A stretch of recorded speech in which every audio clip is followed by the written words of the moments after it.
what's going on, crowdfunding fans all over the world and through this beautiful nation? It's the the brain of the mainframe, Nile Scala here, and man, where's my lovely co-host, Mr. Billy Tucci? Oh, Thanks again.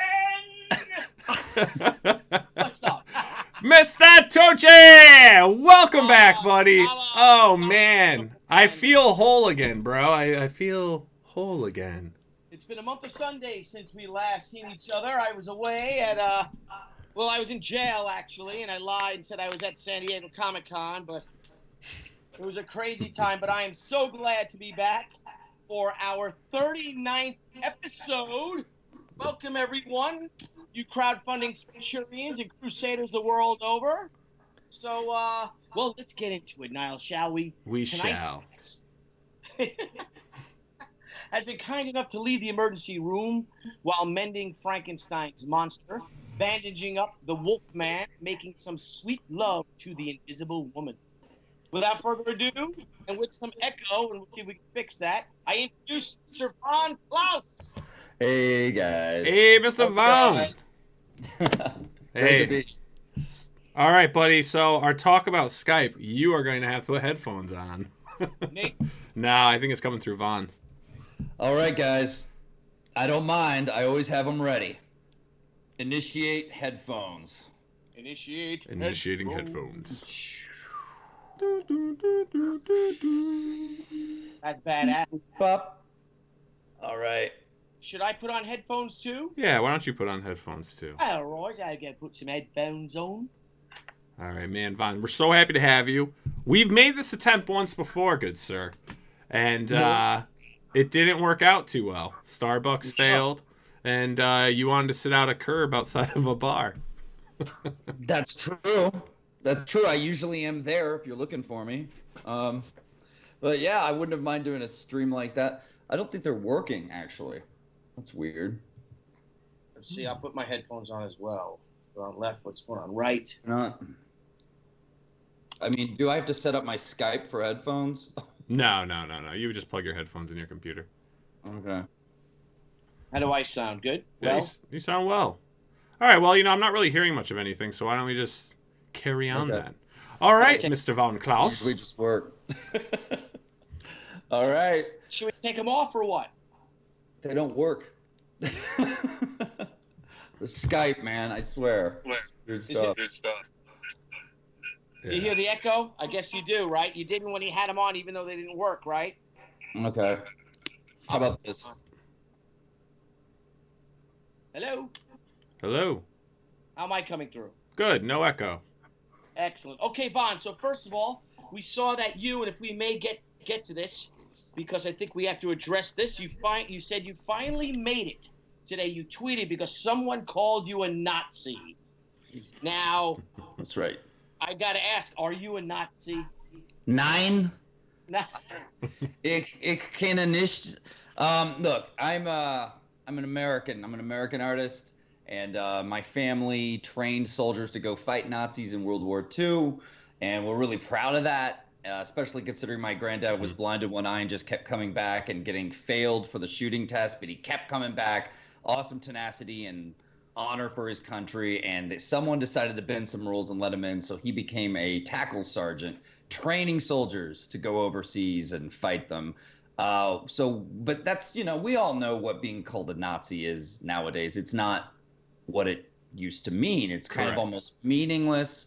It's just you being, kind of winning the argument and someone just wanting to label you because they don't want to hear your ideas, and that happens a lot on the internet. I'm sure most of us have been there, Yeah, those people are assholes. You know what I mean? Because it really, it degrades the memory and the suffering of all those that were slain by the Nazis, murdered by them. Not only just the 6 million Jews and gypsies and intellectuals and Catholics and all, but also, the 20 million people, that died on those battles, and the millions of say Americans and millions of Americans whose lives were usurped.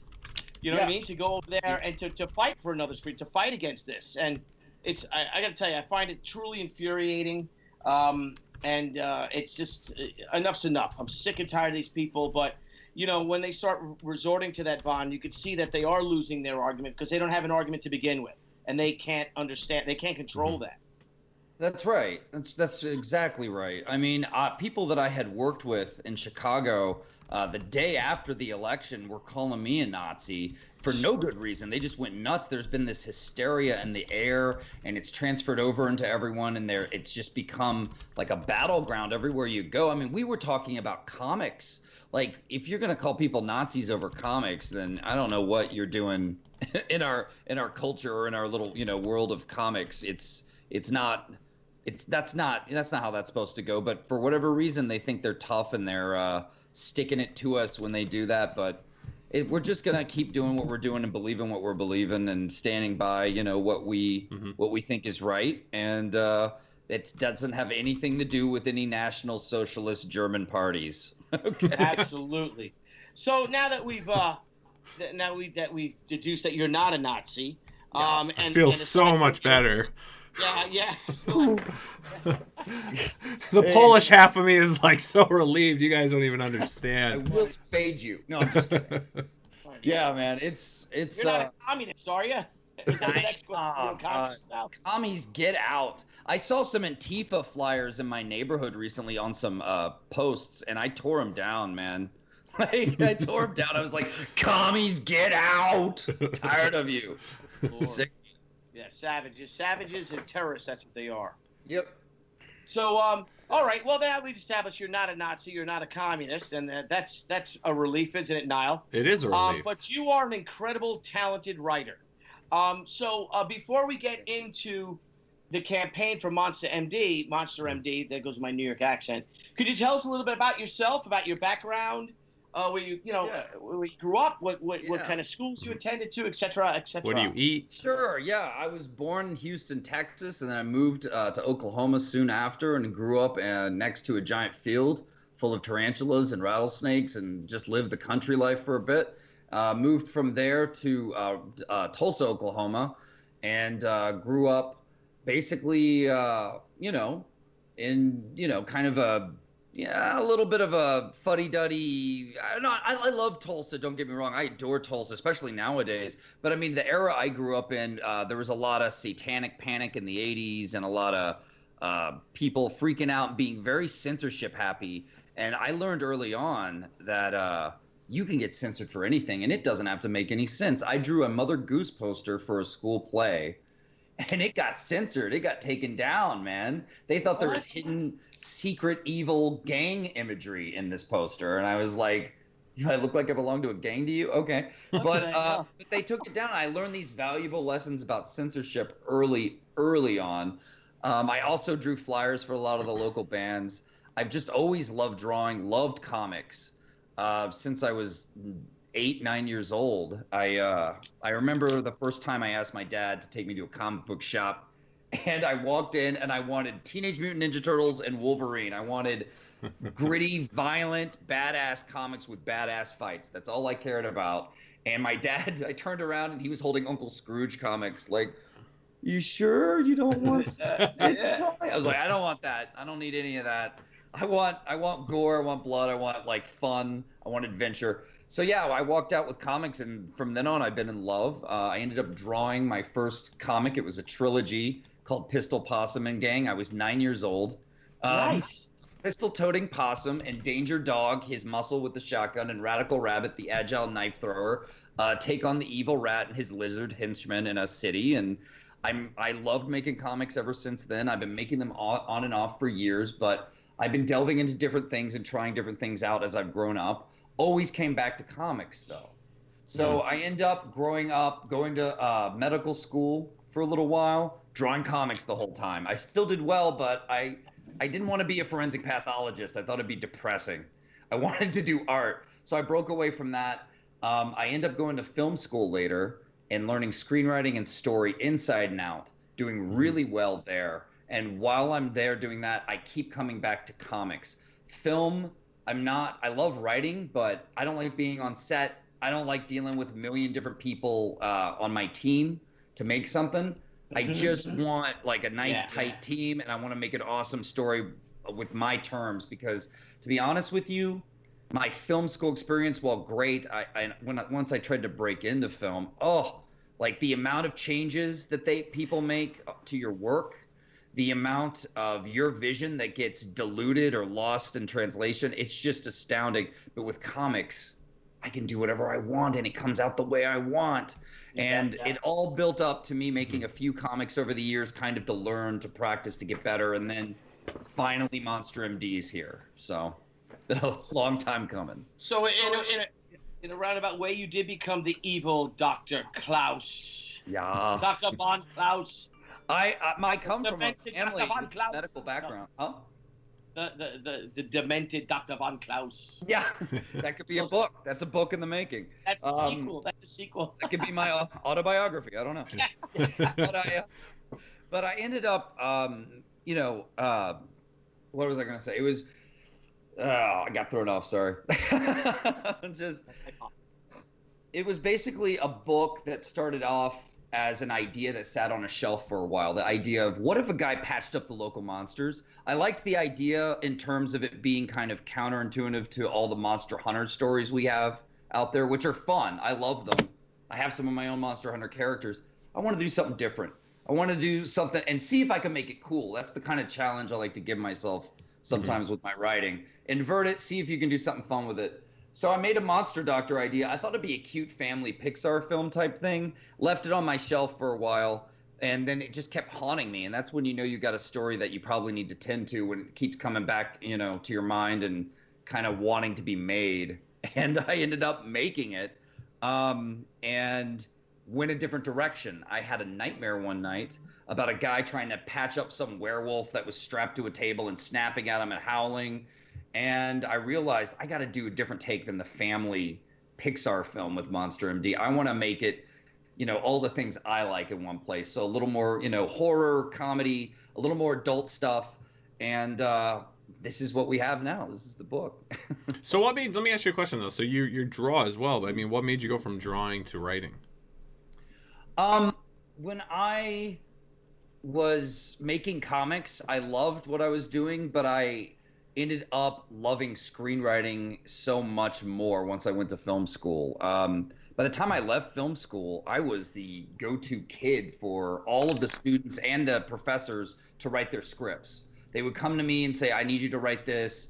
And then, they would produce it. It became something that I've always loved writing and been good at it and would do that instead of school and class and get yelled at by teachers all the time. Mm-hmm. So I just kind of, just accepted that maybe I'm more on the writing end, whereas drawing is, I love doing it. I get paid to draw sometimes, but I never sat down and really got good at the whole sequential art comic pages thing, Mm-hmm. I've drawn a few comics in my life, and I bet I could get good. Maybe the patience is not there anymore. Mm-hmm. And I will say, I love working with a good team. Yeah, I love a good artist that I can bounce ideas off of to keep me in check, Mm-hmm. So yeah, but yeah, there is a part of me that's like, maybe instead of, graphic design in school and film school, I could have gone to comic book or illustration school and really gotten better. But I'm liking where I'm at too right now. That's great. So this is your first INDIEGOGO, but you have had your hand in a Kickstarter at one point, which you worked on Graveyard Shift Volume 2. Sure did. I wrote a story for them. Yeah. Yeah. Now, did you have any take in the actual campaign, or was it just more of a, just the story added to their work? Wham bam, thank you, Vaughn. They paid me well. They paid me well. I got myself a new washing machine, and I ended up not hearing much of anything from them. It's been their project, and I didn't want to pry too much. Mm-hmm. I just wanted to promote it when it came out. So I got to do a really cool story, though. Very 80s slasher movie inspired. Oh, very cool, very cool. So then this INDIEGOGO was actually your first real crowdfunding experience. Then this is truly your first campain. Yeah, it's a hell of a successful campaign. Yeah, already. But before we even get into that, though, I'll let you go. Sorry about that. No. What are you saying? I was gonna say, and on top of that too, though, you have your own YouTube channel. Mm-hmm. Could you tell us a little about that? There's not much to tell because I haven't kept up with it. I have let it kind of go up and down and not done much. What I ended up doing was this. Well, look, is it all right if I tell you guys a little bit of a long story about how I got to where I am? All right. Dude, this is your show. We're just, this is your show. You talk about whatever you want. So, when I was in Chicago, I was making comics and I was having fun. I was learning. And I went to a video game symposium on a college campus. It was at, where was it? DePaul. And I thought it was going to be all about the art of making video games. I thought it was going to be about the beauty and fun and the theory behind good game design. Basically things that would enrich me, teach me, inspire me. I was excited, to say the least. It wasn't about that at all. It was being run by radical activists. And they were behind the podium teaching a whole full room of young minds, basically radical political stuff, very divisive stuff, very nasty stuff. The first person was just about too many white straight men in this. They need to be pushed out. Second person had a problem with the First Amendment, freedom of speech, and they wanted to literally be able to sue people for bothering them on Twitter. That was a trip. And then there was someone who makes games that are then marketed to the high schools of America to indoctrinate kids into what values to have, what to believe, what to think, what to feel on different issues. And that was her whole job. That was her career. And I was just blown away. I think everyone else in the audience was a bit younger than me and probably of a different political persuasion. That's all well and good. But I was just jaw on the floor, man. Like, what is going on? Who are these people? Why are they trying to do all this nasty stuff, I think the last person said they actually made video games, and I was like, oh, that's cool. And their video games don't have winners or losers, and it had all this it was this weird thing. So I was like, what is going on? And then this person in front of me put their fist in the air and said, yeah, get them while they're young. And I was just creeped out. Like, this was a major agenda. This was being taught on our college campuses. This had nothing to do with art or gaming. This was bad news. So I went home, I started researching and finding out about all these conflicts going on within our video games, our comics, our movies, our television, this cultural war, if you will. And I started studying up, learning all I could, not just about it, but just about what's really going on. And I ended up finding diversity in comics and then finding out what's going on in comics. And I was always buying comics, but not as much. I would buy a trade every now and then of a book I really liked by a good artist, maybe The Goon or Jordo House, like some Meta Barons or something cool like that. But I wasn't buying much anymore in the floppy, the cat spanker realm. And I was just like, man, this is what's going on. This is awful, And so I ended up making a YouTube thinking I was going to criticize this stuff too, and I was pretty pissed. You can tell in my early YouTube videos. Oh, really? I was not going to reveal to you guys that I was making Monster M.D. I was going to hide it and just kind of keep it to myself and just be this YouTube guy who was critical because I knew, if I got big enough, it could be controversial. I could have activists coming after me, what have you. Right. And I was going to keep it all on the down low, but you know what?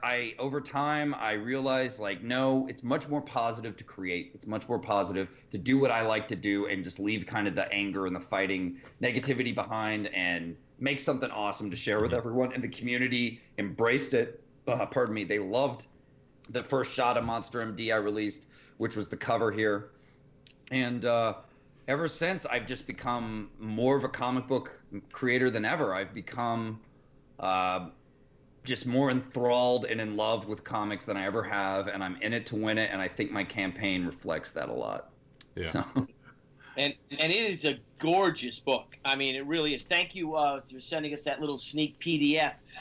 Speaking of that, since we get a lot of people that watch the show, that tune in to get tips and stuff, that PDF that you sent us for us to look at, did you send that to backers, or did you send that to the press or anything like that? I sent that to backers. Yeah, I revealed chapter 1 to them to get them pumped, and I put it out on Twitter for people who were on the fence still, so you could see what you're gonna get and get a cool little sneak peek. And I did send it to a few news outlets, but not many.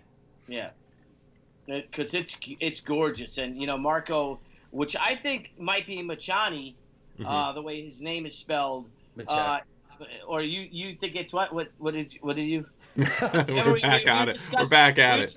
We're trying to say his last name. I thought it was McCagney, but that doesn't sound like real deal Italian like what you're saying. And I trust the man with 2 C's in his name. Yeah, it might be Machani. Machani. I don't know, maybe we got some Scala. Maybe we got some fellow Gindaloons in the audience watching, and maybe they could they'll translate it.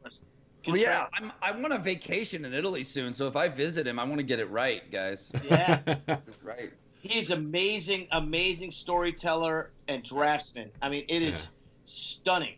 I don't know, Nile, if we've showed any of that. Do you think we can put something up, or? Yeah, you know what? Why don't we let's kick off by playing the video, because that's going to show off a lot of the work and everything. So here we go. We've got the INDIEGOGO campaign video for Monster M.D. Almost eaten by a werewolf, seduced by a succubus, a drug deal with a vampire, charades with the Slender Man. It's all in a night's work for Dr. Wyatt Black, also known as Monster M.D.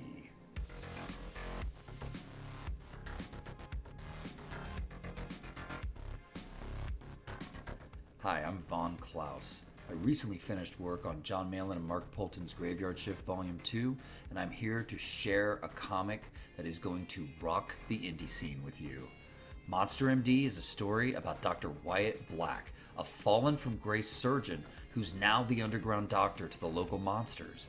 Coupled with his invisible surgical assistant Heidi, he gets into hilarious and horrific misadventures in monster mending. Dr. Black wants out of the game, though. He doesn't think he has what it takes to practice cryptoecology, but when Heidi is kidnapped by his worst nightmare, the monster-killing madman that took his arm and ruined his medical career, he must depend on his paranormal patience more than he ever thought possible.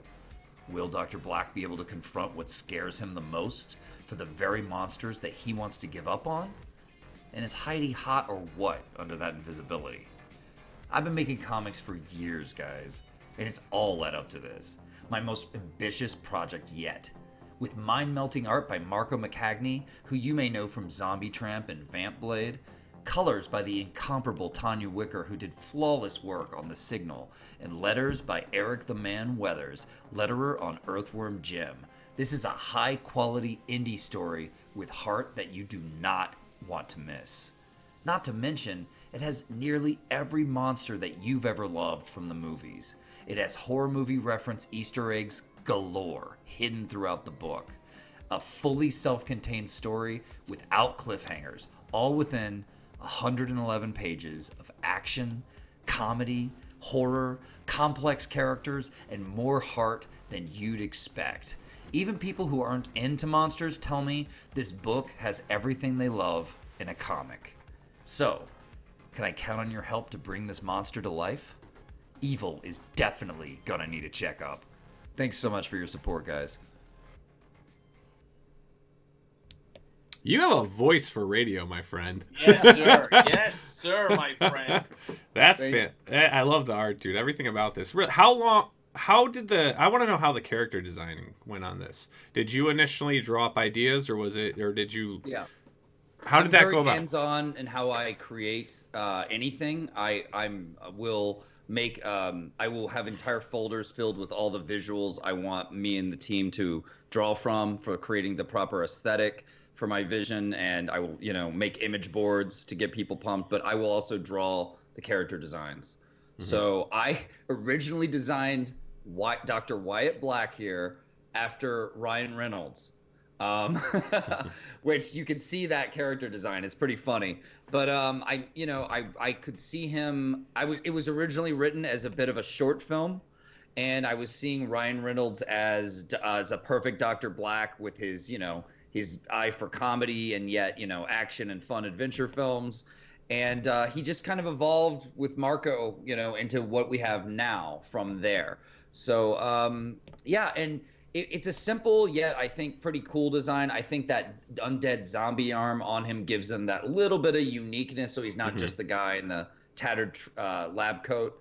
But he's, that's what I wanted his design to convey too, is that he's not the best doctor, that he's kind of a rugged guy, but he's also kind of a rough and tumble guy. But so it's because it's funny. I've seen other comics where you have kind of a doctor type guy to the undead or to monsters, but he's always very prissy and proper and like well put together with a little piece suit. My doctor needs to look like, he just woke up and rolled out of bed and he's living off ramen in the back of a van down by the river. And I think Marco captures that pretty amazingly. It's been great designing him. The black medical gloves and the black kind of boots on him really help define his character as being both ready for medical stuff and adventure, so. Very cool. Now tell us a bit about his half-naked invisible assistant. Yes. Heidi H. Hyde. How I love thee. Heidi was a no-brainer. That's one of the things I loved about working on this, you guys, is that it was so easy. When all the ideas come to you, they're just waiting. You don't have to think too long. Like, I love the Invisible Man. Of course, he's going to have an invisible assistant. How funny would that be? Of course, she's going to be really hot, yet you never see her. So it's Heidi H. Hyde was a no-brainer. She's supportive. She's smart. She doesn't put up with his crap. And she turned invisible. And because we reached a 30K stretch goal, I'm going to tell the story of how that happened to my readers. And you're going to get that bonus in the book, which I'm really excited about. What else? I don't want to reveal too much about her backstory yet, because we're going to find out in the book. But she's something else, man. She kind of has more of a fan following than Wyatt does. So it's just fantastic. And again, Marco, if it's Machani, maybe it's Machani. I'm sorry, I'm focused on his name. But he is just it's even, especially the way he draws her, and you never see her face obviously because she's in bandages. But it's great that she has the bandages on her hands and then on her her body, but her arms, and it's just perfect the way it flows, and it looks like he's got such an animation style that it's so clean and so you know what I mean? It's moving. Every panel moves. Yes. And I love it. Yeah. It's such a quick moving story. I love this page right here, which is actually one of the reasons why I put it in here to show off. I mean, I just look at the panels, how they flow, and even how the werewolf creature pops out at you. Yeah. He's when I saw Marco's art for the first time, I knew he'd be perfect for Monster M.D, but I didn't know how good he would be until I commissioned him to do a little pinup. And the pinup, I didn't get to describe that much to him about what I wanted. I told him to come up with a fun scenario, and he did on his own. And he nailed the characters out of the gate. He nailed the comedy of it and the creepiness and the fun of it right out of the gate. He draws for Action Labs, and he does creepy comedy and kind of sexy or kind of a comics for them. Vamp Blade, Zombie Tramp, yeah. Stuff that people dig, and he's amazing on those. And I knew he'd be able to capture what I was going for with Monster M.D. So, but he completely exceeded my expectations. It's been amazing. And looking at the page, I mean, Tanya Wicker with her colors. Oh, God. Beautiful. God. Those greens and those purples. And, wow, what a home run you hit. I mean, what a talent. What a talent. I can't believe I found someone like this who doesn't have like a million other, jobs to do. She was able, what's cool about this situation is I made a different version of Monster M.D back in 2015 with a different artist, where I ended up helping with some of the drawing just to get the book made, because he was kind of lacking as the pages went on, and dragging the thing down. But I tried to keep it going, and she was our colorist for that, and she just made that book so much better. And so when I invited her to come back with Marco, and she said yes, I was over the moon, man. It was incredible getting to combine what I knew because I already knew she was amazing, and combine that with Marco, and this is the result. I mean, I've lucked out with this amazing team, man. Yeah, this is one of the best looking books I've ever seen. This is honestly in years. I mean, it's wow. I mean, we're so fortunate to have some great books, great creators on, But wow, I mean, I'm just, and I can see, not the whole book is lettered, obviously, yet by the great Eric Weathers of Earthworm Jim, but just the pages that aren't lettered yet and reading it, and it's just that your story just flows. I mean, what a team you have. Oh, yeah. Incredible. I mean, you should be really proud of yourself. I mean, Thanks so much. The women are beautiful. The guys are funny. The monsters are so entertaining and interesting. It's. And the van is cool. Oh, Yeah, man. The van is all. Look, I love this. Like the whole. You guys actually even kind of like lay it out. What's what? Yeah. The Mercy Marco Wagon. and I wanted us to get it perfect before we drew the book. And so Marco was kind enough to do this sketch for me. And of course, I labeled it because I wanted to have some fun with it, make it kind of funny, bring it into the Monster M.D world as if Wyatt himself had written the schematics on it and everything. So yeah, it came out pretty awesome. It reminds some people of the Turtle Van a little bit, which I'm not surprised because I love that stuff. But yeah, we worked that out. He did incredible work on that. I mean, it's just awesome. I would say Ghostbusters maybe inspired it a little too, like the kind of beat up old vehicle that is barely holding it together, and it's got all these amazing high-tech gadgets on it, So I have to ask about this because, I've talked to Kel. Was it Kel? I think or. Yeah, Kel. Yeah, of about Shinobi Sasquatch, and you've got Shinobi Sasquatch versus Monster M.D. I would say two of the most gorgeous books currently on Indiegogo right now. Thank you so much. I just want what's the connection here, man? Tell us about this. Well, Cal and I were on coincidentally on some streams for writing, and we got to jam out ideas, come up with stories. Cal and I had an instant kind of, I get you, you get me as a writer type connection. And he reached out to me and had this idea. Hey, are you thinking what I'm thinking? Like, we could cross over and it would fit really well. And I immediately was like, hell yeah, it would. Yeah. My monster doctor, you're Ninja Sasquatch. Let's do this. And from there, we just started planning and building this. And we ended up coming up with the idea of giving this to backers as a bonus if we could both hit 40K, which I've never heard of two campaigns needing to hit an amount to make something happen before, but we did it, and we just achieved it, today? I think you're at 40, passed the 40K mark. Yeah, and you are at 45. Yeah, right? You're at almost 46,000. Almost 46. Yep, you're 46,924, I see here. It's been awesome. Yeah, it's been a hell of a campaign. And you know what I love too is the campaign though is then, which is really really great. First of all, I love that the two of you guys are combining forces, if you will, with a shared campaign. That is wonderful. I just like that the camaraderie between I mean, you got it. Granted, this is we're all in business. You could look at this as competition, but a friendly competition. Then add some camaraderie to it. Only gets both your fans excited for his books and his fans excited about yours. Oh yeah. Exactly what I thought when he made this offer, because I could bring in those Sasquatch fans who might want to check out some more monsters, and then my book is obviously gonna bring in some fans who dig monsters and crypto. What are they? Cryptids and creepy monster type characters. So it was just a match made in heaven, man. It was perfect. Now, did you now how did it? What's the genesis of Monster M.D? What do you mean by just like? Did you love monsters? Did you love the? Yeah. Oh, yeah. Monster. I'm really. I mean, you look behind me and you'll see my Universal Monster models. Yes. So I love it. That was my passion. Yeah. Yeah. Let me grab something real quick here. Nice. So, this is my Wolfman model that I painted when I was like in first grade. Like a first whoop.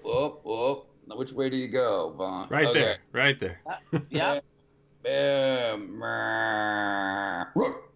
So this was painted by like first grader Vaughn, and I was shown the Universal monsters and fell in love with them at a young age. But I was growing up in the 80s, and that's when this brand of horror comedy came about, where you had things like American Werewolf in London, Return of the Living Dead, what else? Critters, all these like bizarre, fun, funky horror movies. Elvira came on the scene and just they brought this hilarious comedy to horror that I just fell in love with, and that is definitely one of the big driving influences behind Monster M.D. My dad showed me Abbott and Costello Meet Frankenstein, and I saw Universal monsters like get parodied and made fun of, and I was in love. What can I say? Just perfect. Yeah, and I actually made a few movies in film school where they were horror comedies. This is just what I like. This is what I think I do well, and doesn't mean everything I write's going to be that way in comics at all. But I'm glad I did that for my first book because I think it's created this really great thing with Monster M.D. Yeah. Now, what's your future plans for Monster M.D.? I'd like to start on a second book soon. I'd like to do big, juicy releases that have a full, beginning, middle, and end story, no big cliffhanger type things, and just take people on a ride to and maybe grow it into a bit of a business. I don't know. We'll see what happens with the property rights. If I could do an animation, if I could do anything to make it bigger and grander, I want to do it. Yeah. So yeah, we'll just see what the future holds. Yeah, I could definitely see the possibilities with animation with this. Yeah. Oh yeah, and what's cool about it, Nile, and is that it's not similar to, like, you didn't go that Pixar route, you know what I mean, or that the more children's. You went a more adult route because Pixar already has their films. They already do that stuff in house. So why not do something edgier, something more adult that like guys like us would want to go see, or gals like Exactly. people like that, and find it more interesting because especially the way animation's going, and even with the successes of the Batman films and stuff. If you see there's a new Harley Quinn animated thing coming out, and that's more adult and all, and I think you really did the right thing, and especially looking at the art, it wouldn't have had, to me, that same appeal if it was too cutesy and young, type of thing, for kids. Yeah, it would, and I definitely wouldn't have made the comic that way. That's not the way I like my comics, Back when the idea was made, I was just sitting around thinking, damn, man, I've got all these edgy, gory, horrific scripts, just sitting here like, what if, I should have, because back when you're a screenwriter, you are essentially trying to build a portfolio of scripts before you go to Hollywood that you can go, hey, I've got this. Does your studio want this? No, we don't want this. Got anything else? Got anything for families? And you want to be able to produce another one. So Monster D started as like, what if it was a cute little family film and this guy's wacky working on monsters, you give it a nice moral and whatever. But it didn't develop at all. It just sat there. There was no script. It was just, I don't even know if it was a title yet. I think it just was called Monster Doctor, and it just sat there. And then the nightmare happened, and I was working in a tea house. I was sipping tea all day. Hopped up on caffeine. Drinking amazing tea from Japan, serving little old ladies, and then I just started writing this amazing book. It was more of a screenplay at first, but man, I knew it had to be a comic if I was going to do it my way. Yeah, I mean, you can see the love and passion in this. I mean, just the team you assembled. I mean, everything here just screams just A+ quality, dude. Yeah, thank you. This is great stuff. Now. Besides Monster M.D, do you have anything else brewing? Anything you can share? Like, are you working else like on a whole nother story? Yeah.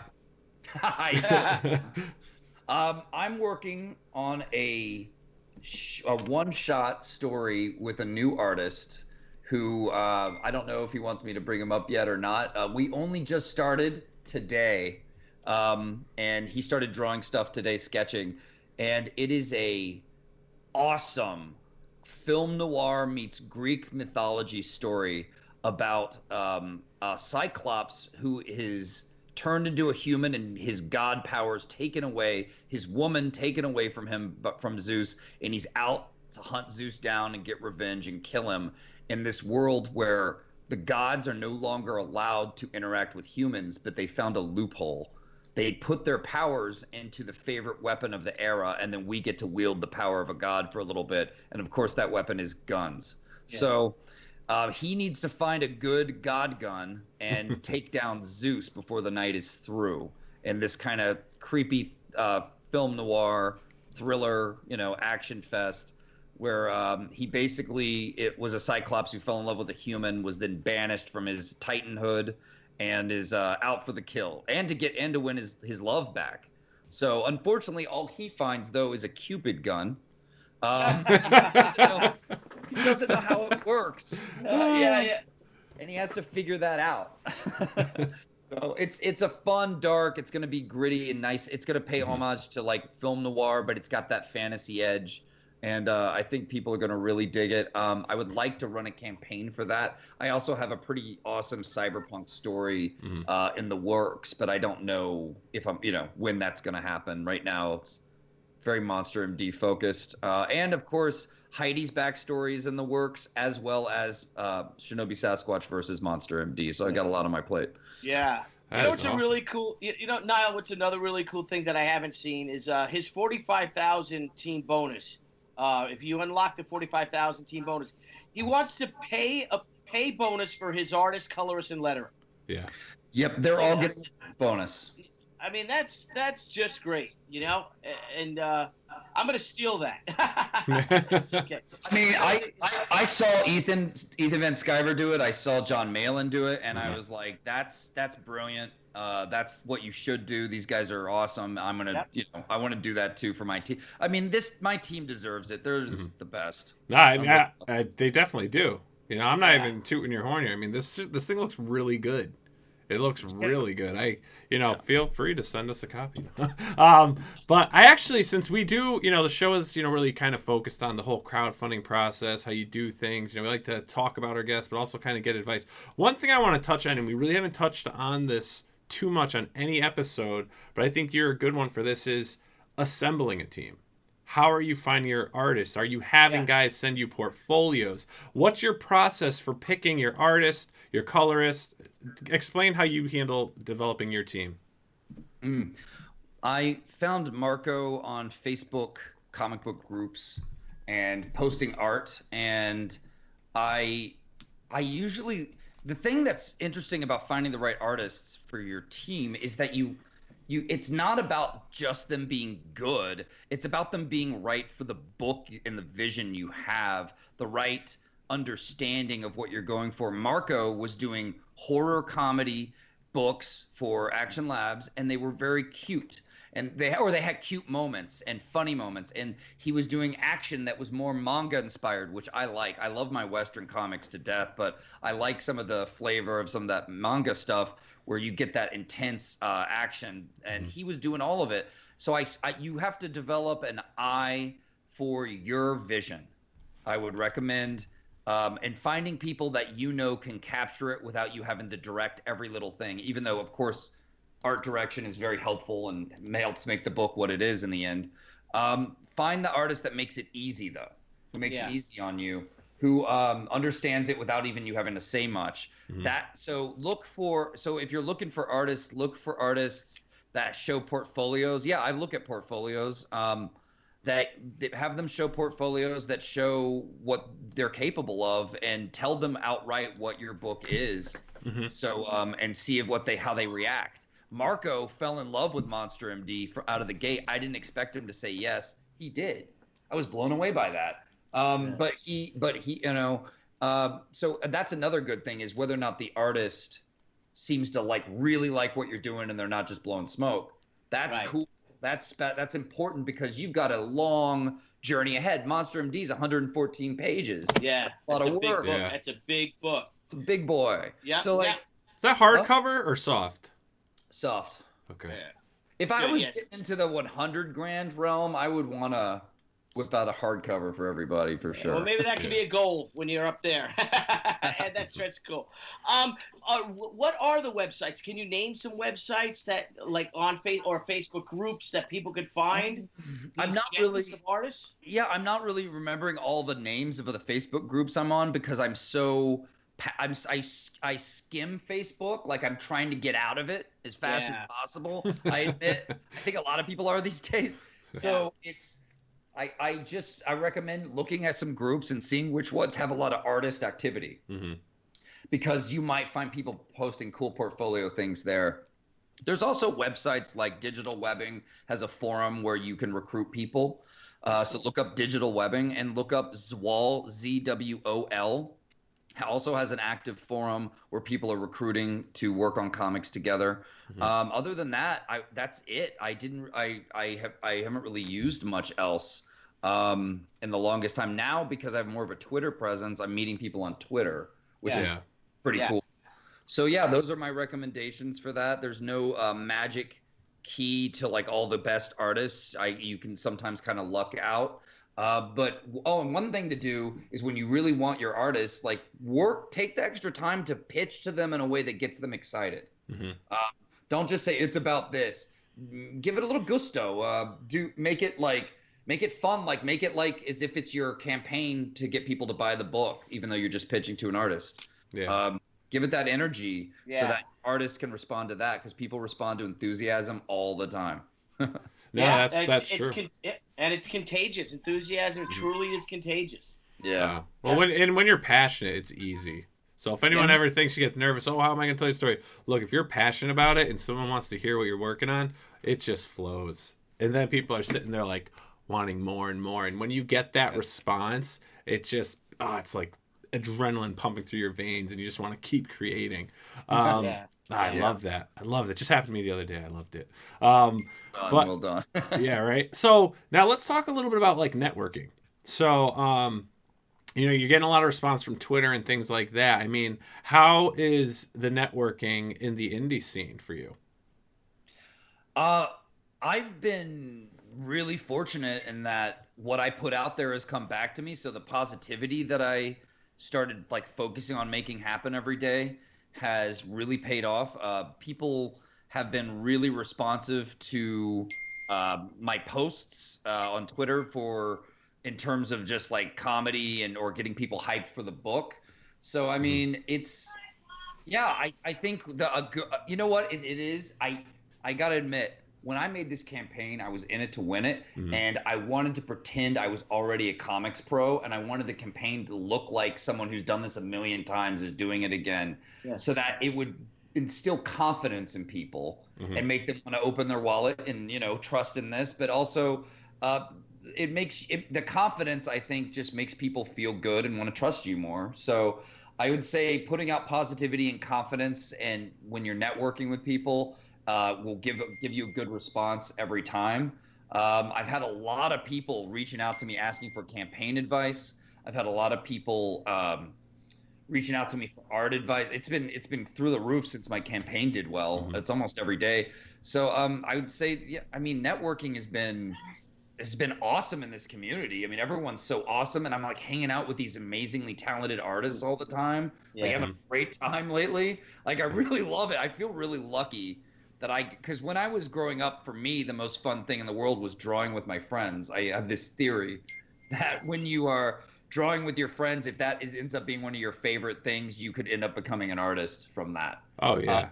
And for years and years, I had no friends to draw with. But now, because of the internet, because of these groups that are forming around ideas, things like Comicsgate, we are making great art, and it's like a little mini renaissance in indie comics. And I'm just having a blast meeting all these artists that I could see going places someday. Yeah, no, the enthusiasm, it's great. It's just this whole community. It's incredible that has reached into crowdfunding, and it's turned the industry on its ear. So much so there was a lot of talk about that at San Diego at Comic-Con this past weekend. A lot. Even our little crowdfunding comics panel, it was in we had 2 rooms. We were in room 28 at 28, but we were in 2 halls, D&E. And it was filled. It was great. People started coming in the beginning. It was a little light, not really, maybe half. And then by the end of the show, or 40 minutes in, it was packed. Nice. And it was great. People coming in, because there's so many panels in San Diego that overlap one another. It's really weird. But it was great, and a lot of people had questions, and we didn't get to the questions because we had such a big panel. Yeah. But it was a lot of fun, and what I love about it is how many people came up to me at the con afterwards and just asked me questions or tell me about their new projects and all, and how they've watched the show, Nile, and how everyone loves you, Nile. And but it's really enthusiastic, because I've said this before, because I feel like it's when I first started publishing again, and it's inspired me, like guys like you, and to have work, like Marco's art, you know what I mean, and it's just unbelievable. And in books like Shinobi Sasquatch, you look at all the books, you go from everything from Doug's book to Earthworm Jim to Cyber Frog to Painkiller Jane that Jimmy Lady did Death. to Lady Death. I mean, it's crazy. Lady Death. I love me some Lady Death. Yeah. And Well, we'll have Brian back on. That was the first booth girl. I don't know what they're called, if they even exist anymore. Like booth girl, I got my picture taken with for $5. They took a Polaroid, a booth babe. That was Lady Death for me. Yeah. I should post that picture on Twitter soon. You should. You should. Post it when we're gonna have Brian back on. His Kickstarter is gonna kick off on August 7th, and I'm talking to him right now, so I'm thinking the week after I think he wants to come on. So sweet. Love me some Lady Death. I remember back in the 90s picking up those books off the shelf and grabbing She also, Billy, because that was one of those books that was magic when it came out. You saw this beautiful Japanese assassin chick, and you're like, what is that? I'm not surprised it blew up back then, man, because I was buying it. I was buying that Lady Death. The cover was like nothing else on the shelf. I mean, you walked in and there you had the She book, and it's like, whoa! I remember seeing that, and I went in there and I was like, this is amazing. Yeah. I will know this man someday, I said to myself.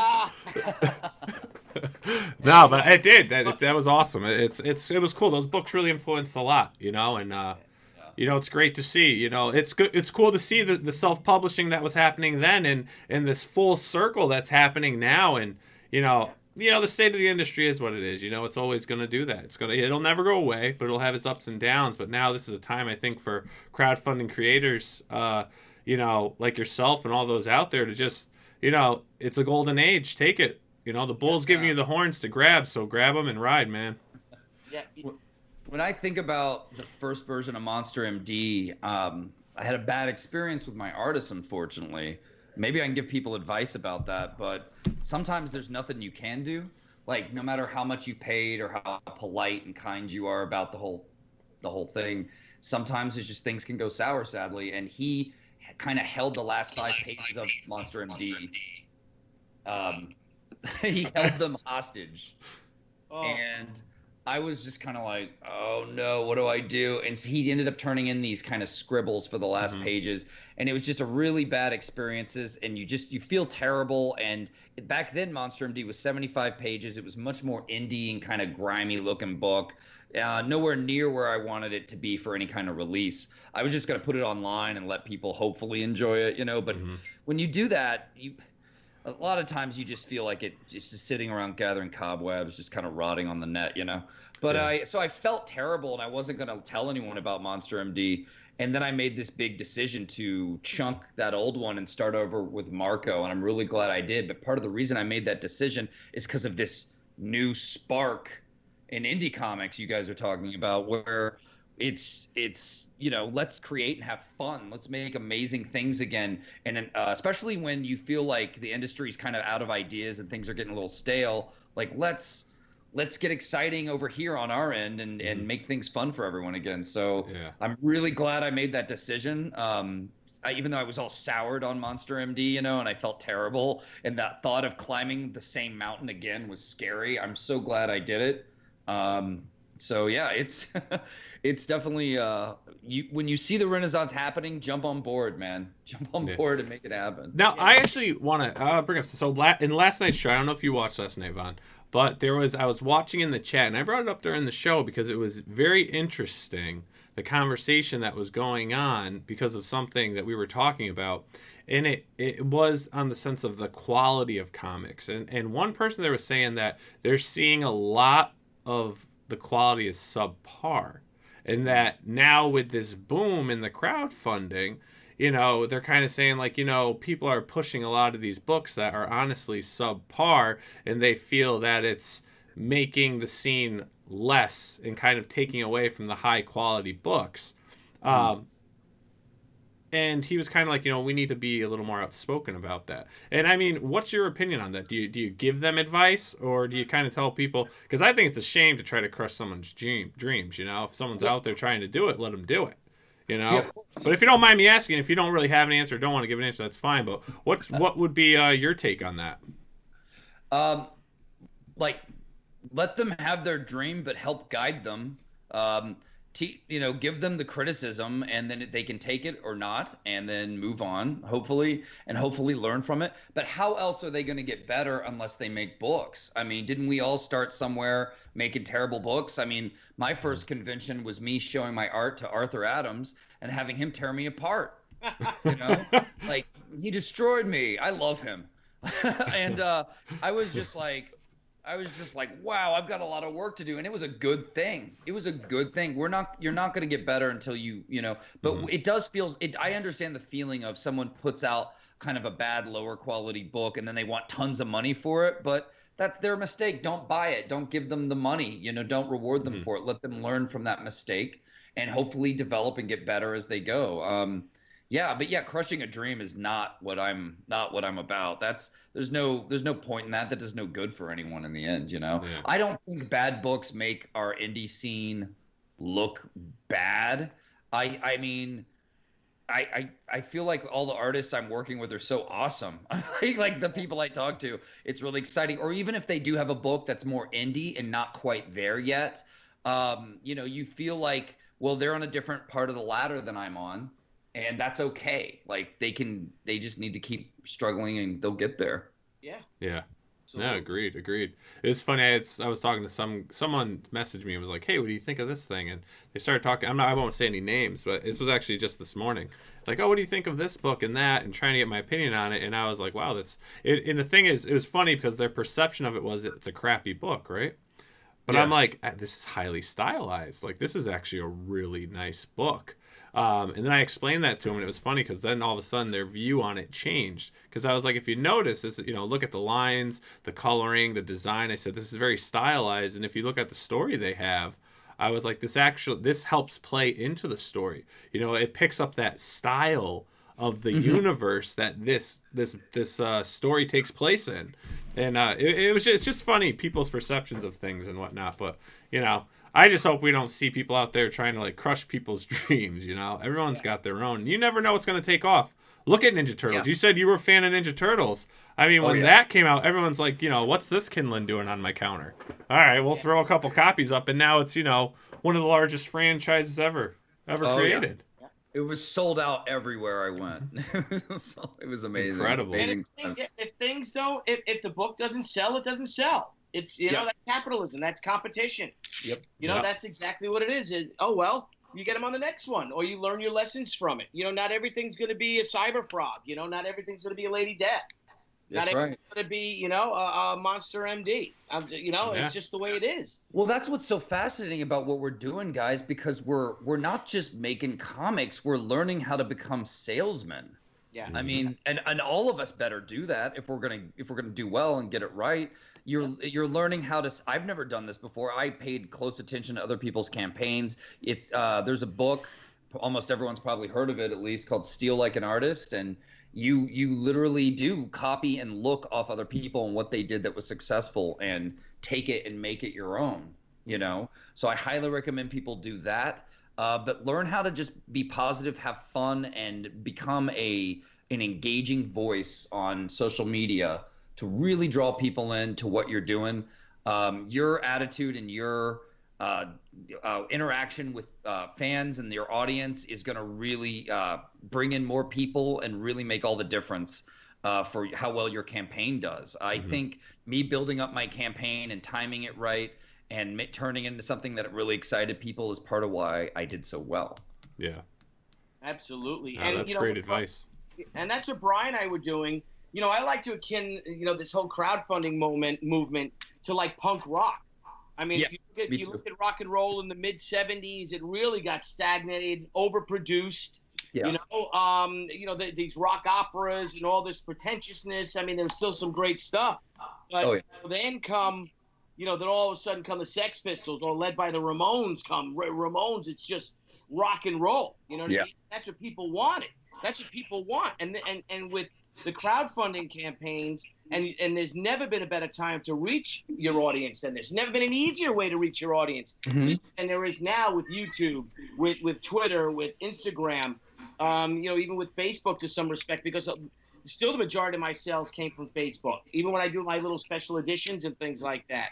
So this is the time, and you got to do it. And, guys out there, follow what Vaughn's doing. It's incredible because you have to be the brand, buddy, right? I mean, Yeah, that's right. Be the brand, believe in the brand.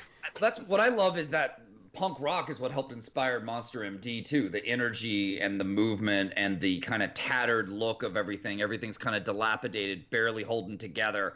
The attitude, the kind of punky attitude of Wyatt and his nurse Heidi. Like this punk rock definitely inspired it. He's wearing a T-shirt under his coat that's for a black metal band that's pretty popular. Yeah.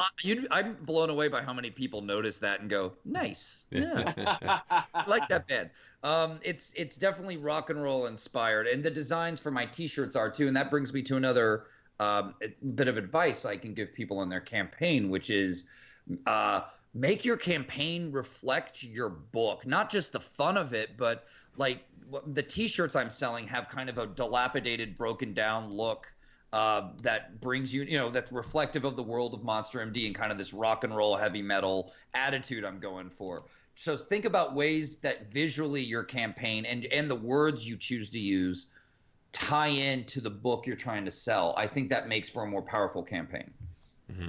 Absolutely. Now we have a question. TJ James asked, does Vaughn believe that his film school experience has helped him in both his writing, but his visualization of this campaign?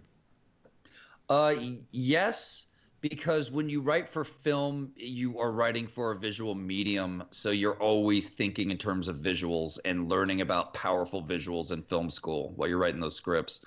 Yeah, it was definitely, but my visuals and my vision isn't just screenwriting. I've been drawing forever, and I went to school for graphic design. I've made websites. I've done a lot of theory in the art department. I've studied a lot of character design work over the years because I just have a thing for that. I love that. I think that's helped me with my character designs. So it's been my love of a lot of pop culture and looking at what other movies, animations, and comic books have done that were really appealing to me is something I've studied and has stuck with me in terms of visuals too. Mm-hmm. Yeah, so a lot of good movies, a lot of good anime, and a lot of good character design work that you can easily look up online. I mean, it's all there now. That's what's so cool. Everything you like, if it's a video game or movie, you can find the costume design and character design for it online. Yeah. So look that up. Study up, man. Study up. I mean, I feel like I've spent most of my life studying to get to where I am now. Mm-hmm. And you're still learning. No doubt. No doubt. Oh, yeah. A lot of things I still need to learn. I find it's amazing this correlation between and how many, these crowdfunding, rock stars, self-publishers, that are taking, their future into their own hands, and creating their own comic books and not waiting for Marvel and DC and blowing them away with numbers like you're doing. How many of them came from screenwriting? Right? Yeah. How many of them went to film school? How many of them were screenwriters? Yeah. And, with me, I'm actually kind of glad what happened because something terrible happened to me that disillusioned me to the whole film industry. I got out of school and actually got the phone call that one of my award-winning scripts is getting produced into a film. And I got to talk to a producer. I was really pumped about it, had a nice budget going, and they hired this young director who turns out to be an activist who wants to make activist films. And he changed my script into something unrecognizable. In fact, he changed the script about brotherhood and a stepbrothers learning to come together and be brothers, into like a movie about how racist white people are to Native Americans. So kind of the opposite of what I was going for. And I was blown away, and I was like, there's no way he's going to get away with it, but he kind of did. And he made a bad movie. And I think it had an impact on my potential film career, because when this script got picked up, I was like, this is it, guys. This is my golden ticket into this industry. It's going to be winning awards in the film festivals. I'm going to start building myself up as a real deal screenwriter. But I mean, not at all. It was changed. It was warped into something that was more about politics and just kind of demonizing people. And the entire soul and spirit of the story was crushed. And as were my dreams. And it's definitely inspirational because I ended up going, I'm going to make books. I'm going to make comics. I'm going to make things on my terms, and all that other stuff be damned. And so I started making stuff. I've sent stuff to Dark Horse, Image over the years. And of course, nothing. I mean, of course, this is the way it goes. Yeah. But now that I've built myself into this, I'm happier than ever with my work, my writing, where I'm at as a creator. It's in a way. So yeah, I'm glad film didn't work out. When will the book be finished? The campaign's got 3 days left? You have 4 days left? Yeah. When do you think it'll be out? When do you think it'll be shipping? Marco is like 95% done with our inked pages. Wow. My colorist has shifted in the turbo and is churning out pages faster than before. I'm thinking we might be shipping this book in December, and you might be getting a nice Christmas present from me. Excellent. Well, do us all a favor, and when you do, submit that book to the Eisner Awards. I will. I have all the confidence in the world in this book. It's the best thing I've ever made, and I'm just loving getting to share it with everybody, man. Nice. Very good, very good. So my one last question on the crowdfunding. I mean, is there anything, in this thing that you've learned, any mistakes you've made so far? Mistakes. I should have been more planned about my T-shirts, and had a company ready to print those and put them out. But I ended up getting with a company for them, and I'm feeling pretty good about them now. I don't know if I have any major mistakes. I hate to say it because usually there are a million things that go wrong in life. That's just life. But nothing's gone that wrong for me. No, wait. I did make a mistake, guys. Wait a minute. I'm just now remembering. One night, late at night, I'm exhausted, and I want to hit the button to do another 30 days on my campaign, and I accidentally hit it for like one day, like one extra day, and I'm like calling Indiegogo, like, hey, please, I'm an idiot, and don't ignore me, and I'm sending them emails, and they ended up fixing it for me. But yeah, like. I mean, that was a bonehead thing. I don't know. I've been exhausted. That's what a campaign is. It's a really long, month-long roller coaster ride, you guys. And a lot of ups and a lot of downs, and you get through it. But it's been mostly up and just feeling good and doing well. I'm so happy that people have responded well to this, and I get to entertain the hell out of all of you. Yeah. Well, while you were talking, I actually just backed it, so I get my copy of the book. I want my Christmas present. I'm holding you to it. I have a video record that I'm getting a Christmas present. Oh man, the pressure's on now. Okay. The pressure's on. You think you're losing sleep now, buddy? Just wait. If that book doesn't come, I'll tell you what. But man, dude, it's been so awesome. Glad we finally got you on the show. We've had that little back and forth. We have so much fun, and as you know. Once you're on the show, you are part of the Crowdfunding Comics family. You are always welcome. We've got new projects coming on. Give us a holler. If we hear about it first, we may contact you. But you guys, you're always welcome here. And we've got some other different types of shows lined up. So don't be surprised if you get an email from one of us saying, "Hey, we're going to do a show on this topic. Do you want to be part of our virtual panel?" So great. Yeah, man. So happy to have you. Billy, my friend, what a great guest tonight, What great guest. I'm going to back it, too. I don't have my credit card in it, so I got to add a new credit card. Why is that credit card? It says, I got to do the expiration date. Oh, I know that. Hang on. Let's see. So, guys, while Billy's back in this book, why don't we get into our crowdfunding call-out tonight? Now, Vaughn, I don't know if you've checked this out, but this, I'm telling you, you got to check it out. This is pretty cool. This is by Stephen Peros. It's called Stoker and Wells. This thing is sick. Billy, I mean, you know more about this, Billy, if you want to just kind of give a little shout out about this book. Yeah, absolutely. Now Stephen Peros is a friend of mine from 7th grade, and I've been a huge fan of his work. He and a friend of mine, Barry Orkin, another high school friend of mine, have expanded their book. Their first campaign was hugely successful, but the book is now not unlike yours, Vaughn. It's 100 pages long. Barry is just drawing. He's one of the most successful designers in New York, and he's just an incredible illustrator. And if you guys can go to that, it's on Kickstarter right now. Stoker Wells. It's the story of what if a young, H.G. Wells meets up with a 40-something grumpy Graham Stoker, and they're teaming up, and their adventures spurn all their greatest novels. So it's really cool. Beautiful book, very Victorian, a really great book to it. And it's if you guys could back it, it's something well worth the while. I did a variant cover for it. And if you guys wouldn't mind backing it, we'll have Steven on the show. Yeah, we'll have him on the 29th. Steve will be on. Now, he's a fellow screenwriter. That's what he does. This is his first, correct me if I'm wrong, this is his first graphic novel. Yep, his very first graphic novel. Very first foray into comics, and he's slaying with it. Yeah, that's great. Yeah. Well done. I mean, I love the concept. Here's Billy's cover right here. That's beautiful. Yes. Oh. Very arty. Very Victorian. Yeah, it's so cool, man. It's funny because he's gonna make this book, but then it's gonna be turned into a movie, and he's gonna be right back in the movie world again with this. Exactly. That is a movie waiting to happen. That book. Oh yeah. And I'm gonna put the link in here for you guys.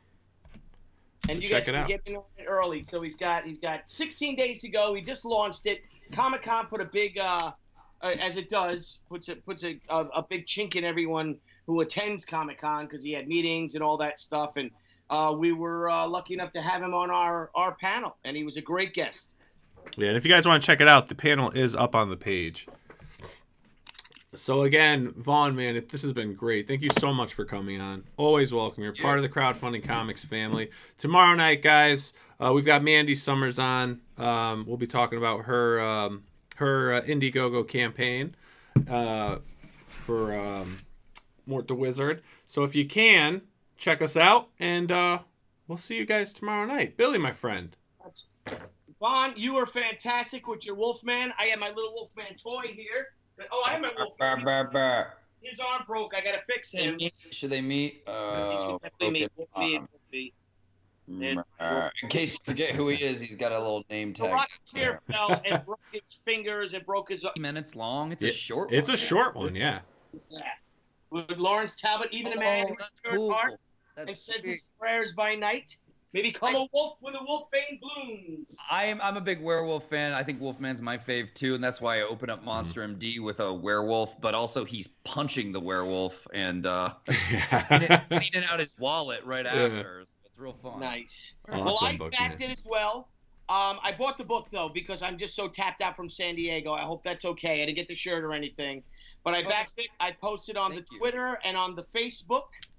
So I don't know if I tagged you on the Twitter though. Let me see if I'll tweet it again. Thanks so much, you guys. It's been really fun. Yeah, man, this has been a great time. Is it Vaughn Klaus? What's your tweet? Just do @Vaughn and it'll come up at Rise Against. Yeah, Rise Again. It's got the _ Rise Against or Rise Again.